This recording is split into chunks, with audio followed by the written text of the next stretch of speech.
Il pâté voulait moi aille l'école. Il voulait garder moi pour lui tout seul. Il était passé ici à l'école là. Il pâté voulait voyer moi l'école. Il était passé ici là.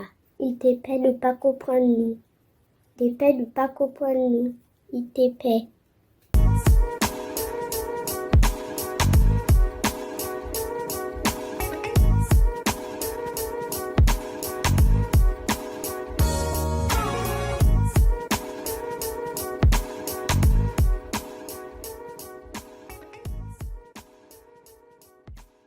Il devait nous rester ensemble à au jardin. Il devait apprendre moi tout trimètre rasier. Il devait raconter moi tant à mon longtemps. Il devait raconter moi tant serein. Aïe, débarrer bœuf. Aïe, bala pas manger. Il devait apprendre moi faire manger. Il devait garder moi pour tout seul. Il devait s'émisser l'école là. Il devait s'émisser l'école là. Il était pas s'émisser l'école là. Il était pas s'émisser l'école là. Il était qu'à raconter moi. Elle me racontait. Il était qu'à raconter moi qu'elle attachait papa au pied de la table. Il était qu'à raconter moi qu'elle attachait papa à la table quand il était petit. Parce qu'elle pouvait pas porter son sac et un bébé à la fois. Il devait garder moi pour tout seul. De la sphère privée au public, de ce que les histoires singulières racontent du passé, des traces du passé sur le présent, d'un passé pas si lointain, de ce que les histoires singulières racontent du collectif, d'une histoire singulière plus grande que moi. J'ai compris assez tôt la dose d'amour et l'ambivalence et la dose d'amour qu'il lui avait fallu pour, pour vouloir cela. Et je vais aller à l'école, mais je vais être quand même très très proche de cette grand-mère qui a ce besoin, elle aussi, de transmission, de transmettre en fait. Cette réflexion a été réactivée par les questionnements, les thématiques proposées par Stéphanie Mélon-Rénette dans le festival Cris de femmes, auquel je participe depuis quelques années. Et donc, ces questionnements-là sont revenus, des choses de l'enfance qui refont surface, qui appartiennent à un pan de la réparation des corps qui n'a pas été abordé, il me semble. Nous avons sauté ce pas-là de la réparation. Il y a la réparation pécuniaire, mais il y a également la réparation des esprits, la réparation des corps qui n'a pas été abordée. Et c'est un travail que je reprends parce qu'il me semble que ces petites misères n'ont pas été convoquées suffisamment. Récemment, j'ai vu dans un film Capharnaüm, un film libanais, des thématiques similaires de petites misères qui, finalement, quand elles sont posées, comme le traite Annie Ernaux, le prix Nobel de littérature, quand elles sont posées, elles sont finalement peut-être mieux digérées, vécues une seconde fois et digérées. Annie Ernaux, il dit que les histoires sont vécues, mais si elles ne sont pas posées dans un artefact, elles ne le sont pas réellement. Et on a besoin de cette assise-là, je pense, pour passer à autre chose. Et ça va être une grand-mère avec qui je vais dormir, je vais me réveiller et qui va me confier de nombreux récits qui irriguent aujourd'hui mon travail. Il y avait ce besoin chez elle, je pense, d'un passage de témoin, d'un passage de récit, et je ne vais pas être épargnée, ce qui va sans doute rajouter à la gravité un peu naturelle qui fait partie de mon tempérament, de prendre au sérieux. Et donc, je vais être un peu le réceptacle de récits, de choses qui lui sont arrivées et de récits plus lointains. C'est un humus, une source d'inspiration que j'explore et qui est sans fond. Est-ce que j'aurais cette envie, est-ce que j'aurais ce courage également de représenter un tel travail qui problématisait déjà ce rapport à l'intimité, comme dans le travail de Sophie Calle, un glissement du privé vers le public.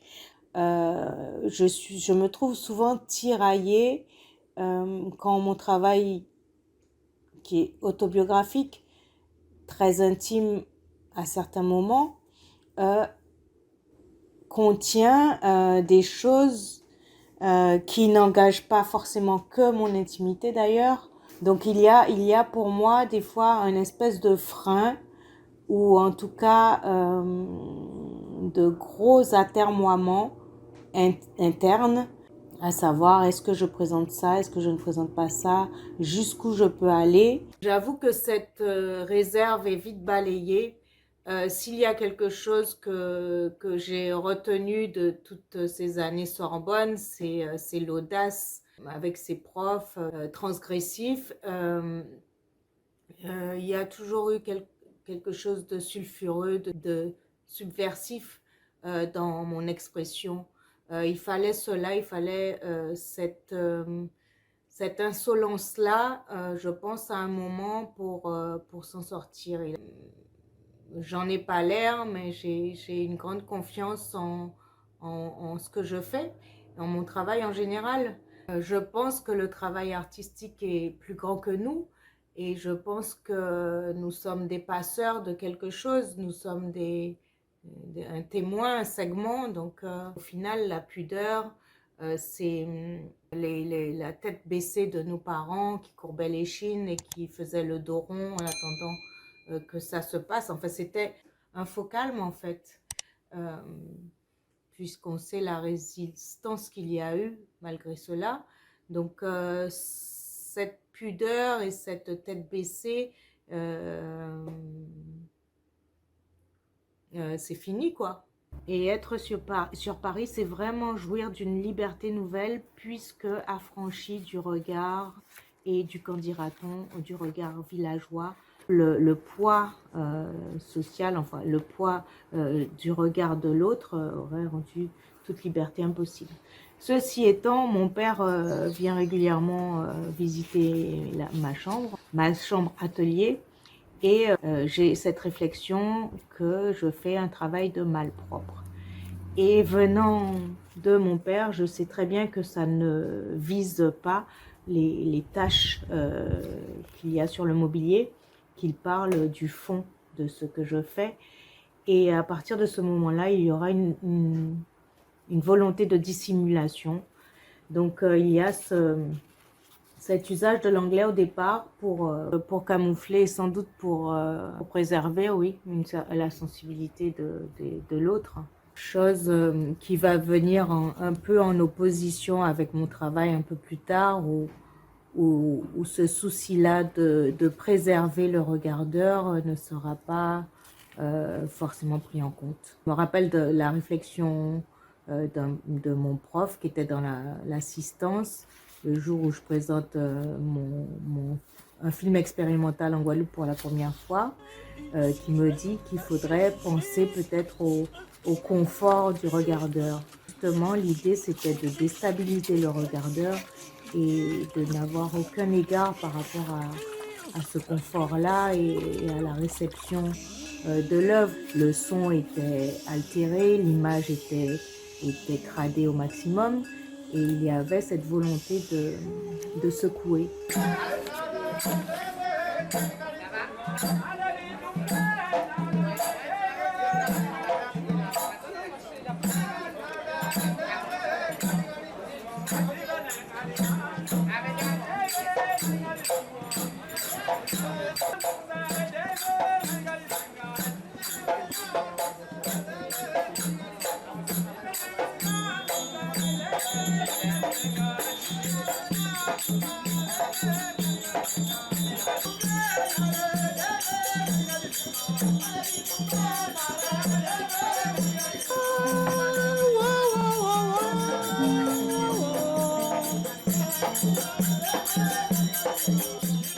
Et même si une œuvre au départ, lors de la rencontre, provoque une certaine répulsion, cette œuvre-là, bien souvent, c'est celle qui va vous trotter dans la tête et qui va provoquer des réflexions, d'autant plus dans notre ère actuelle où on est un peu endormi par le conformisme des réseaux sociaux qui nous planifient quelque part dans des groupes où nous avons les mêmes points de vue et aller dans le sens de l'art spectacle, de l'art câlin. On est déjà dans une société de tel endormissement que les médias s'en chargent de ce côté à vous materner, à vous infantiliser, à vous racénérer. Pour moi, l'art, en tout cas en ce qui me concerne, c'est plus un art qui va vous secouer l'épaule, là. Et donc la forme va prendre souvent le contre-pied de l'esthétique établie, des choses conformistes. Donc je dis cela, mais en même temps, je me rends compte qu'on est en permanence en contradiction et en repentance parce que il y a cette volonté d'une œuvre frontale, enfin qui soit percutante, et en même temps il y a une volonté aussi d'atténuation quelquefois, peut-être parce qu'on on est confronté à des publics parfois en Guadeloupe qui ne sont pas forcément au fait de l'art contemporain et de sa brutalité, ce qui nous amène à parler du problème des lieux de monstration de l'art contemporain en Guadeloupe. Souvent, on se retrouve avec des publics qui ne viennent pas forcément pour voir cela. Cette fois où j'ai profondément heurté des amis de mon père venus voir l'exposition à corps perdu esthétique du corps d'Ekati sur le deuil et sur la perte du père. Il y a, malgré cet engagement sans concession, des pincettes parfois à prendre avec le contexte dans lequel on travaille, où les publics, où il y a ce problème-là de la formation à l'art contemporain également. Nombre de fois, on m'a demandé, et quand est-ce que vous allez faire quelque chose qui plaît au public? C'est vrai, ça, c'est quelque chose à prendre en compte, où les gens arrivent dans un lieu et où ils sont déstabilisés, mais heurter gratuitement quelqu'un qui n'a pas les clés, ce n'est pas forcément le but recherché. Il y a parfois, pour ne pas être totalement en marge et incomprise, il y a des efforts de consenti. Des efforts que je ne ferais sans doute pas dans le cas d'une exposition dans un lieu peut-être plus dédié. Il y a donc ce rapport à la pudeur, de ce que l'on doit taire, de ce que l'on peut dire. Il y a également l'utilisation de l'anglais comme un vecteur d'atténuation dans notre sphère caribéenne francophone, ou du créole, ce qui est un renversement de l'usage du créole qu'on utilisait souvent dans la sphère intime, mais pas dans le public. Il y avait cette honte et pudeur d'utiliser cette langue maternelle. Donc il y a un renversement de son utilisation dans le public. Dans les années 90, je travaille à la Tour Eiffel. Nous parlons toutes les langues, même le russe, le yougo. Et il y a vraiment cette impression de tour de Babel.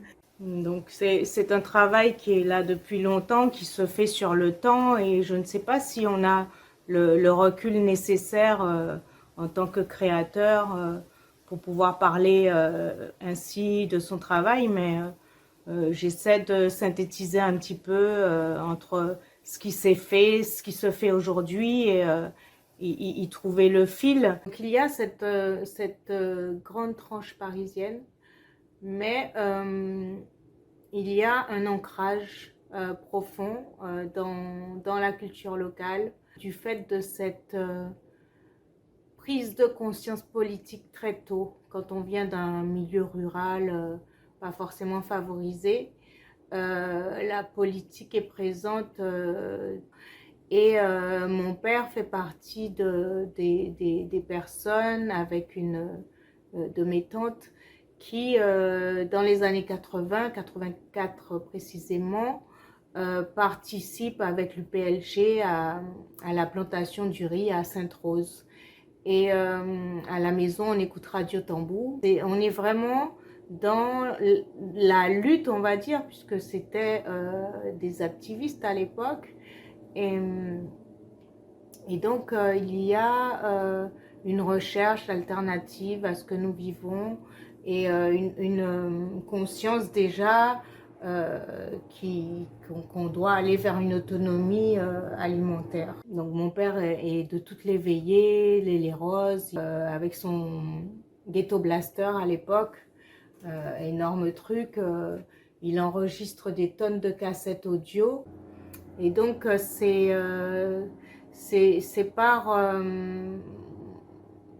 par esprit de rébellion de la jeunesse que je vais aller voir aussi ce qui se passe ailleurs et écouter d'autres radios, écouter d'autres musiques pour se distinguer à ce moment-là de ce qu'écoutent mes parents. Je pense qu'il faut faire le distinguo entre la domination culturelle à laquelle nous avons été soumis et les inclinaisons particulières que l'on peut avoir pour d'autres cultures. La mienne, je pense, est très forte et authentique. Il fallait juste trouver à un moment le levier pour la convoquer dans la création. Traverser cette sphère-là de l'école, de l'art, qui se voulait abstrait et élevé, et la sphère familiale, domestique, prosaïque, concrète et peu perméable aux choses de l'art, etc. Le fait d'être resté loin du pays pendant très longtemps ne fait pas de moi quelqu'un d'acculturé. Au contraire, cette mise à distance fait qu'il y a cette culture pas de la nostalgie, mais des choses vécues. Et il y a, quand on revient également, toute l'enfance qui remonte et les choses essentielles sont là. Aller chercher des inspirations ailleurs, ce n'est pas de l'appropriation culturelle, c'est mettre ensemble à l'image de nos familles qui ont franchi la ligne de la rencontre et du croisement. Là, c'est aussi une espèce de kidnapping, c'est s'approprier des choses, s'approprier, cannibaliser quelque part, c'est prendre aussi. Il y a ce qui nous a été imposé, il y a ce qu'on va prendre. Et je suis de ceux qui ne se sentent pas appauvris quand ils vont prendre. Nous avons été suffisamment pillés pour s'autoriser à aller voir ce qui se passe ailleurs. Et voilà, il y a le côté punk dans mon travail qui vient du contact étroit avec des post-punk en colocation. Et cette influence a été très grande parce que c'est une communauté, on va dire, communauté, j'aime pas ce mot, mais ce sont des gens avec qui je partageais les préceptes de mes grands-parents, étonnamment. Donc une certaine économie, le do-it-yourself, ce n'est pas uniquement le no future comme on connaît, mais surtout le do-it-yourself et l'espèce de débrouillardise et de non-consumérisme absolu et de la liberté aussi. le côté emprunté à la culture, à la contre-culture, et qui s'explique aussi par mon passage pendant 10 ans dans une boîte d'édition de musique underground où j'ai travaillé aussi avec des rappeurs comme Booba par exemple à ses débuts, et aussi des groupes de la sous-culture. Dans les toilettes, il y avait souvent des fanzines. Et il y a ce côté-là dans ce travail de l'assemblage, du collage, du couper-coller. J'en ai pas retenu par contre le côté lettrage dans dans l'imagerie même de paysages désolés, sombres, où il y a quand même ce côté nihiliste de façade qui occulte parfois l'énergie résiliente, qui active souvent ce mécanisme attraction-répulsion, mais qui est doté d'une puissance infernale, une imagerie de contestation qui invite à passer à l'action. La gravité n'empêche pas la dérision, et il y a beaucoup d'ironie et de recul dans mon travail. Il y a un savoir-faire acquis durant les années Bainbridge, ensuite les 7 années à la Sorbonne et les 10 ans en infographie. Et ces prédispositions manuelles aussi au départ et dans l'enfance où il fallait savoir un peu tout faire, le jardin, s'occuper des animaux, etc. Donc il y a une dextérité qui s'acquiert à ce moment-là. Donc il y a un savoir-faire, mais il y a surtout une volonté souvent de passer derrière et d'altérer. C'est le côté technique et les compétences techniques. Il y a ça. Plus volontiers du fond dans mon travail plutôt que de la forme. Tout est bon pour mettre au jour un discours, et la forme, le médium, l'employé, finalement, n'est pas ça le problème. Mon travail n'est pas forcément reconnaissable au premier coup d'œil, et donc peu importe le support, peu importe la technique utilisée. Donc ça peut aller, ceci dit, de la vidéo à la peinture, même à la peinture à l'huile encadrée de dorure. Donc quelque chose de très classique à quelque chose de totalement du champien. Une façon d'être cohérent, et donc de faire la part belle à la débrouillardise, au do-it-yourself, quand cela est possible, d'utiliser des éléments naturels, de végétaux, etc., des choses organiques, et des pigments parfois naturels, comme dans la première expo où la couleur était amenée par du café, du thé, de la terre comme pigment. Il y a ce souci-là également d'être raccord avec un discours anti-perturbateurs endocriniens.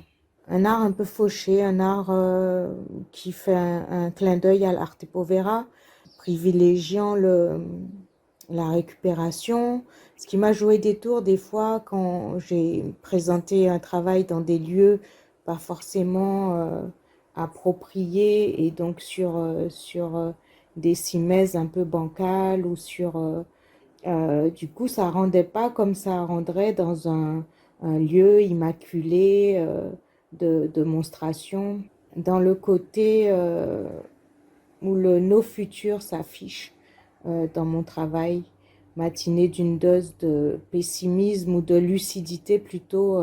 Il y a donc ce côté à utiliser des reproductions à la photocopieuse en transfert. Il y a ce côté aussi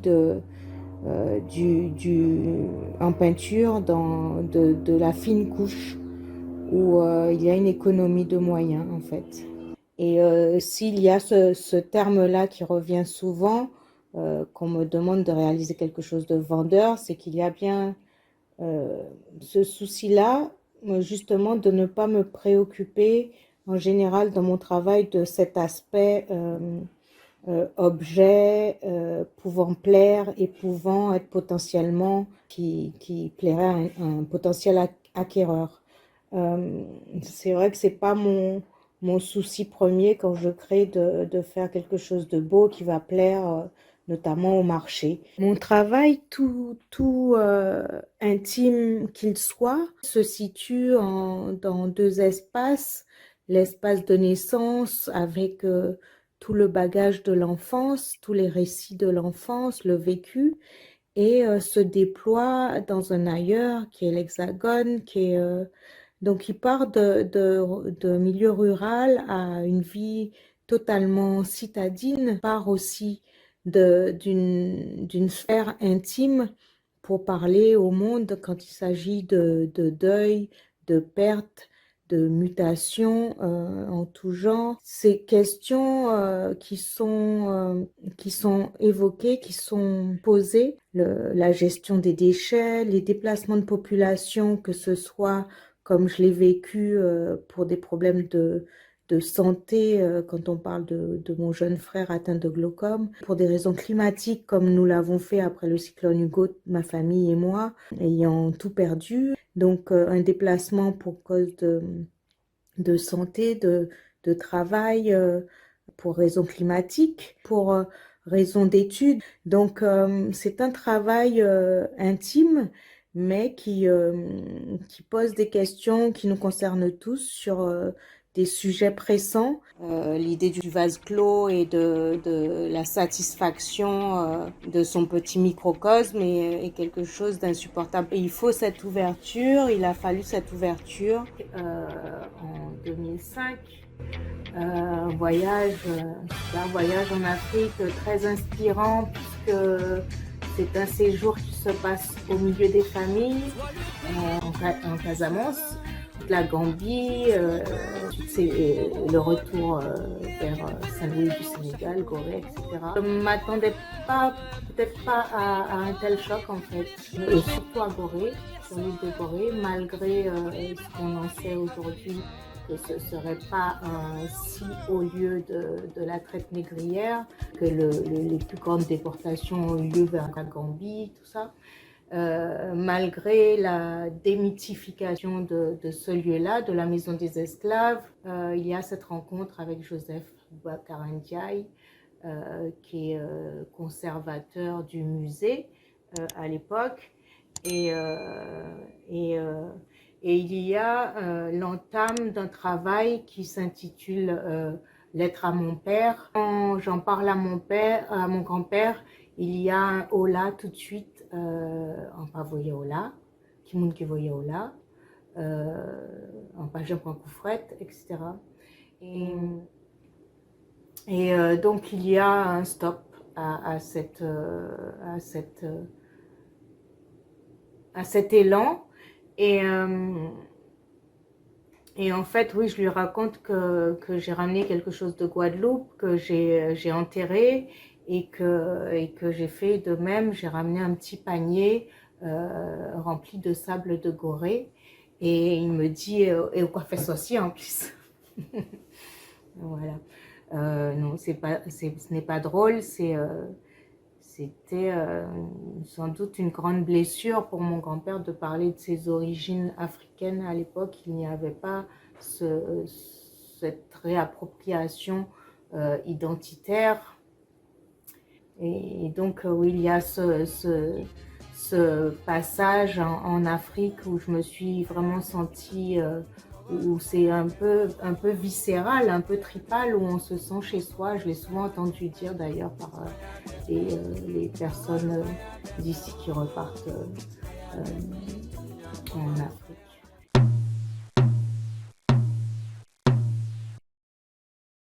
Tout le monde qui voyait là. Papa, j'ai voyé là. Papa, j'ai pris coup fret. Papa, jamais pris coup fret. Tout le monde qui voyait là. Retour en Guadeloupe en 2011. Et c'est un constat qui est très douloureux, une forme d'immobilisme au final de la situation qui était en 1980 et quelques, après les événements de 1986, et ce qu'on vit parfois aujourd'hui en termes d'insurrection, les problématiques sont encore là et les plaies ouvertes. Finalement, l'exiguïté du territoire comporte des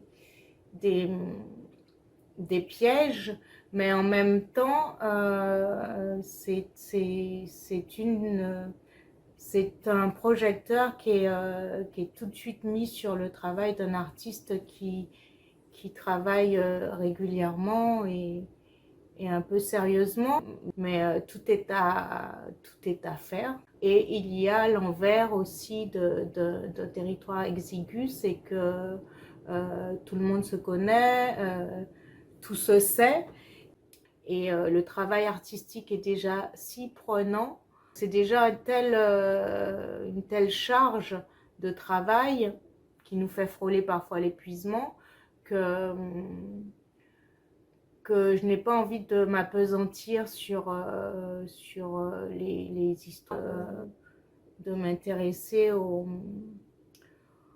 divers problèmes que peuvent avoir les uns avec les autres, puisque finalement, c'est mon travail qui m'intéresse et c'est de le montrer, c'est d'avoir des traces de mes expositions et c'est également de transmettre aux plus jeunes.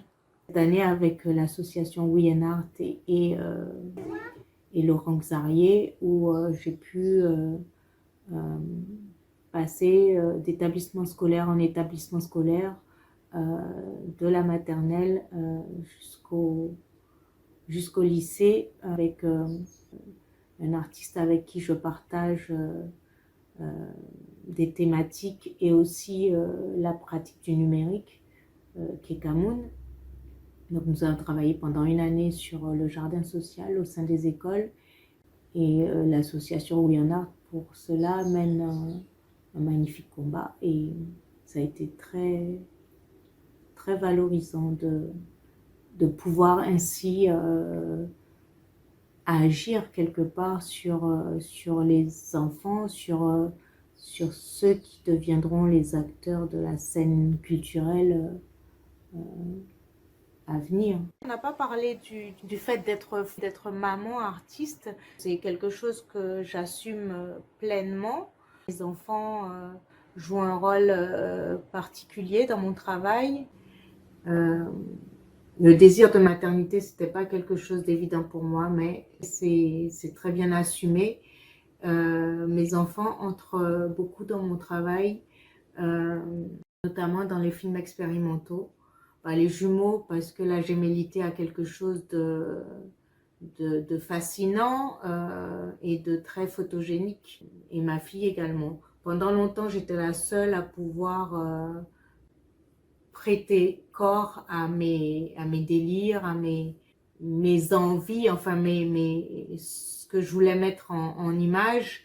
Et aujourd'hui, on va pas dire que j'utilise mes enfants, mais mes enfants entrent beaucoup dans les travaux, dans les esquisses, dans les travaux préparatoires, ou même dans la réalisation de certaines œuvres. Et par rapport aux lieux d'exposition en Guadeloupe, il y en a des lieux. Il y a des lieux plus ou moins aménagés pour. Nous avons pu réaliser une résidence cette année à Beauport, au musée de la Canne. Et c'est un lieu qui se prête bien à la résidence et à la restitution. Il y a ces lieux-là, il y a beaucoup d'alternatives en fait, malgré le constat. Mais c'est vrai que l'accompagnement reste un souci. Souvent en fait, on navigue à vue me concernant, c'est saisir les opportunités, répondre à des appels à projets, et garder toujours par contre son fil conducteur, le développement de sa pensée, de l'œuvre qu'on met en branle, qu'on a mis en branle et que l'on poursuit. Je fais beaucoup de publications sur les réseaux sociaux, ce qui m'a valu d'être contactée pour participer à la saison de la France au Japon où on a pu travailler pendant plusieurs mois avec des artisans japonais. J'essaie d'écrire un maximum sur ma pratique. Des textes publiés dans la revue de recherche en esthétique de Dominique Berthet, des textes de Christian Brécy et Nathalie Hainaut. Mais je continue à vouloir verbaliser, à décortiquer également mon travail. Pour conclure, quand on est là, en tant que femme artiste, en tant que mère, c'est qu'on est déterminé et que malgré les difficultés, le travail ira jusqu'au bout.